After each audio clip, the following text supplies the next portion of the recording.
everyone to the Minnesota Ag in the Classroom virtual field trip.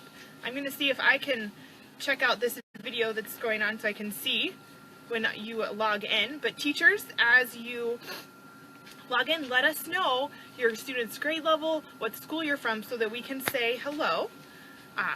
We're going to give it a couple more minutes for people to log on. I can see we have a couple of people watching, so make sure you let us know your grade level and your class so we can say hi. We're out here today to visit the National Thanksgiving Turkey Flock, and one reason for that is because Minnesota is the #1 turkey producing state, so we thought that's very appropriate that we come out here today. So if you're just joining us, make sure that you let us know that you're watching, your grade level, what your class, what your school is, so we can say hello. I'm going to introduce you now to our turkey farmers. This is Carl and Charlene Wittenburg. Can you tell us a little bit about the National Thanksgiving Flock tradition? Yes, so as the national chairman of the National Turkey Federation, we get to grow the presidential turkey flock. So we aligned with the local 4-H chapter and formed a Science of Ag team. So we placed 80 baby poults at our hobby farm here in Alexandria, Minnesota on June 29th to raise 2 presidential turkeys to take to Washington, D.C. next week to celebrate the 70th annual Thanksgiving event. Okay, so this is the long-standing tradition, taking these turkeys to the White House. For those of you that are just joining us, welcome. Make sure that you comment your school so we can say hello to you, that you're watching. I have another question now for Charlene. So the turkey farm is not here in Alexandria, the big turkey farm. No. Your main turkey farm, our main turkey, I should say. No, our main turkey farm is in Wyoming, North Dakota. Okay. And we raise about 100,000 hens. Okay. And which people would eat at Thanksgiving. Okay. So we're going to give it just a couple more moments to let people join in.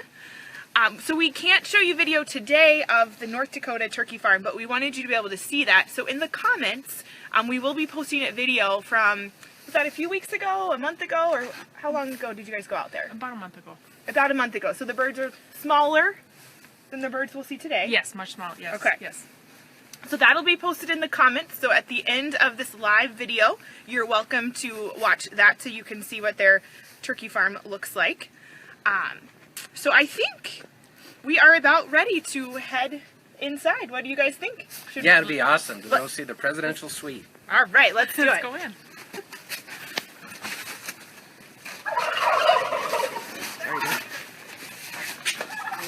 Hi everyone, my name is Sue. I work here with Minnesota Ag in the Classroom, and you maybe heard the turkeys. They're excited to meet all of you. So come on in, I'll open the gate.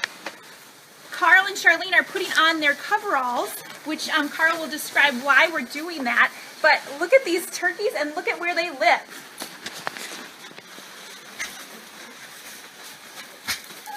If you're just joining us, we're at the Wittenberg Turkey Farm near Alexandria, Minnesota. They raise turkeys here that might be used for our Thanksgiving dinner, but they also are part of the National Thanksgiving Flock, where 2 members of this flock are going to the White House to meet the president. So, Carl, why don't you tell us, why did we need to put on these coveralls? It's biosecurity, so anytime you're entering in and out of a poultry flock, we have a dirty side and a clean side, so we want, on the clean side is where the coveralls are put on, so the environment that within the barn, you're staying clean for no outside viruses that could enter the turkey barn. So it's mostly to protect the turkeys. It is. It's all about protecting the turkeys from disease. Excellent. We had a little technological difficulty there for a moment, but we're back. So we're going to wait a minute or two and let all of you find this feed so that we don't miss you. While we're waiting, I thought I'd say hello to some of you that have logged in. So hopefully you have tuned into us and you can see us again. But we do have Miss Cardwell's class from Clinton, Graceville, I don't remember what the B stands for, CGB Elementary School. Miss Urson's class, grades 2nd and 3rd from Salem Hills and Inver Grove Heights. We have some University of Minnesota Morris seniors tuned in. Belgrade, Bruton, El Rosa Elementary School, hello, thanks for watching. Saints Academy in St. Francis, Minnesota, thanks for watching. We have Miss Hannah's second grade class from Belgrade Bruton El Rosa Elementary School. Miss Brine's class, her third graders in St. Paul. Some high school students. Oh, Cody, it's some of your, Is it? yeah, it says Brandon Evansville High School. That's Corinne. Oh, Corinne. Okay, so some of our 4-H members high school. Second grade from Prairie Elementary, Miss Ramos' class. Miss Mahoney's second grade class, hello. Okay, so hopefully many of you have found us again. We just introduced Carl and Charlene Wittenburg and told you about the National Thanksgiving tradition. And now we're inside the turkey barn, and Charlene is going to share with us about the features of the barn and how they're like what they use on their farm in North Dakota as well. So I'm going to turn it back over to Sue. Great, thanks, Carrie. And like we mentioned, we are wearing these coveralls for biosecurity to help keep the turkeys safe. So we're covered up. We're not bringing any bad germs in here. We're keeping them healthy. And Charlene is going to tell about some more things that keep these, that have kept these turkeys really healthy and growing fast. Okay, well, what we have here is the features is it's like our commercial barns, but in a small scale.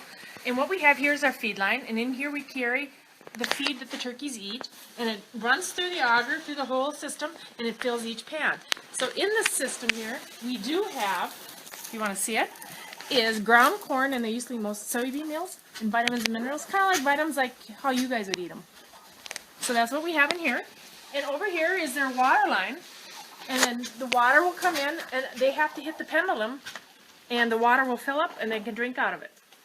And they can hit it on their own. So do they get water and feed only at specific times or whenever they want? They have access to feed and water at all times. All right, and we're inside a barn. It's nice and cozy in here and not windy at all. Why do you keep your turkeys in here? We like to keep them at a comfortable temperature, so right now they're sitting about at 63 degrees. We have heat lamps, and we have a heater that will run on off a temperature thermostat just like you would in a house.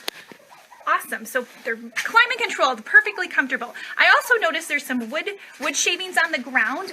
Explain to us why that's there. The wood shavings are on the ground is we put down a bedding for them to walk on, and it's for their feet.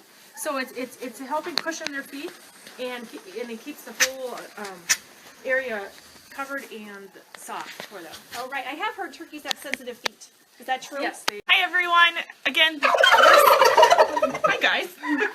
So we're gonna wait for everyone to find us again and be a little closer here to the turkeys.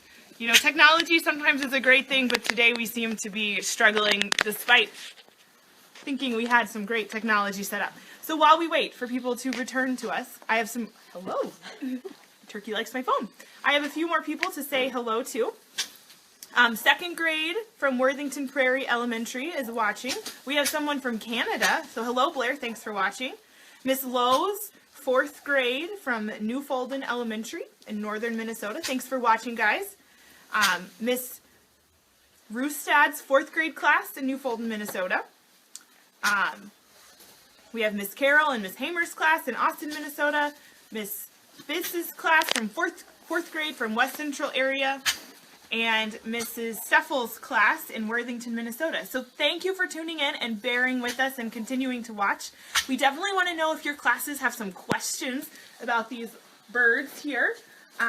So put those questions in and we will ask Carl and Charlene to answer those for us.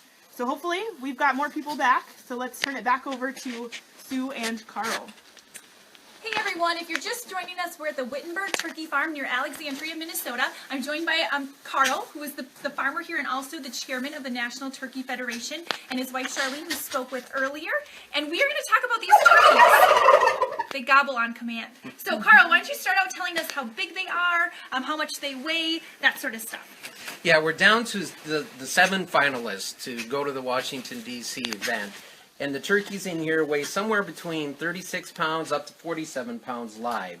They're all males, and they're about 20 weeks of age, which is kind of the standard weight for our commercial turkeys. So what do you call the males? I know they have a special name. Males are called toms. And the females are called hens. And we don't have any females in here today. That's correct. All right, so the toms have a really cool coloring. So maybe if you're able to, Carl, and we can videotape or film this, tell us about the different features on their head that make them unique. Yeah, so the male, as they mature, want to strut. So they're puffing up their feathers and their tail feathers, and they're showing themselves to the females. And then the colors come out in their head. You can see the beautiful blues and reds. And here is the snoot of a turkey, and that will extend itself as the turkey struts its feathers. And this is part of the wattle. And every turkey typically has a beard as well. But what we're looking for is the showmanship. So what's their character? What's their temperament? How do they strut? Pitch and gait and those type of things. So it gets down to the 2 finalists to take to Washington, D.C. Excellent. So do we have a question, Carrie? We have a couple of questions, and you were just talking about it. One of our classes would like to know more specifically how you pick the turkeys or which ones you've chosen, if we can find them. And Miss Ramos' class would like to know if turkeys fly. Both great questions. So the first one, yes, we have picked the 2 finalists, and again, it's about the showmanship of the turkey. So they have the opportunity to sit on a world platform and strut their stuff. So we're looking for them to be able to come from the ground up on the podium where the president will address the turkey. So it really is about the pitch, the gait, and how they strut their stuff. Okay. Excellent. And go ahead, Carl. The second question was if turkeys fly. If turkeys fly. They do not. So over the years, we've grown the turkeys to not be able to fly. I bet you in the last 50 years, genetically we're in a position where turkeys don't fly. So their main purpose is food for us. They don't really need to fly. That's correct, yes. We grow turkeys for food to nourish our bodies. Excellent. And I know you had some helpers getting these turkeys ready for their time to shine at the White House. Let's bring those 2. We have 2 out of the 5. Maybe you want to tell a little bit about that group. Yeah, so Charlene and I grew up with 4-H, and our kids were in the 4-H program locally. So we wanted to give back to our local 4-H chapters. So we aligned with the Douglas County 4-H and designed a Science of Ag team. And we formed 5 members of a team, all girls, and 2 of them are here today. Excellent. Well, let's meet them. So we have Cody, you can wave to our viewers, and Corinne. Hi. And why don't you guys start by telling us a little bit what you've been doing with these turkeys, which they're excited to see these girls too. Tell us what you've been doing with these turkeys to get them ready to go to the White House. Well, we've just been interacting with them since they were brought here in June. And we've been interacting with them and getting them used to people. That way they're ready for the big day in Washington, D.C., and they're not afraid of people, and they're just comfortable when they're there. So, Corinne, do you want to tell us what are some things you do to get them used to people or just ready for the White House? Some of the things we do, we come in here, we'll pet them, and then recently we've been working on putting them on a table so they get used to being lifted and just making sure they're not going to get super nervous when their feet touch another surface. We also have music playing in here all the time so they get used to noises, and so far their favorite station is country. So That's interesting. So maybe you guys want to tell us a little bit about, Carl mentioned that you're 4-H members, but why were you interested in being part of this team and working with these turkeys? Well, it started with a science project through 4-H, and so that's a Science of Agriculture project, and we did it on turkey beddings. And so we worked with Carl and Charlene, and they taught us everything we know about turkeys, and we tested different types of beddings, and I think we all just were kind of interested in the whole project and the idea of testing the beddings, and then eventually going to D.C. with the turkeys. Excellent. So Corinne, what are you most excited about to go to Washington, D.C. with the turkeys? I think I'm most excited is to, since we've been working with the turkeys, we can see how well they've been worked with and how well they'll behave while they're there. So I think it'll be really interesting to see how our work is paid off. Sure, I hope it goes really well. So now 4-H is something that anybody can be part of. So maybe you girls want to, if people want to know more about 4-H, what might they do? Well, if you want to know more about 4-H, I would suggest 4-H has a website, so you can go online to the 4-H website and look on there, and you can find a extension coordinator in your area, and they can tell you information about joining 4-H and a club you can join. Excellent, thanks. Let's look at these turkeys a little bit more. Is there anything unique or special about their appearance that you want to make sure everybody sees or notices? Well, I guess you heard them gobble, and you can see them strutting. So they kind of puff up their themselves and they puff out their feathers and they fan out their back feathers to kind of show off, I guess, and we really want them to do that on their big day in DC. And probably one of our favorite parts is trying to get them to gobble on command. Okay, so I know you have a special technique. Oh, they gobbled right there. Yeah, they do you gobbled want right to there. do you want to try your technique though? Let's hear it. Sure, we can try. And It worked. Now, Carl mentioned the beard before, and I think we can see the beard on a couple of these. Do you guys want to point that out? Yeah. So the kids, the students can see them? this is or here, there's one. Oh, there we go. It's There. If you look, So this little black part or this brown is part the right beard. there, You so can that's see the it beard. and it doesn't really have a purpose, does it? It's just for No, looks. it's kind of just for looks. Excellent. Well, thank you guys for joining us, and thank you for all of your hard work getting these turkeys ready for the White House. Have a really fun trip.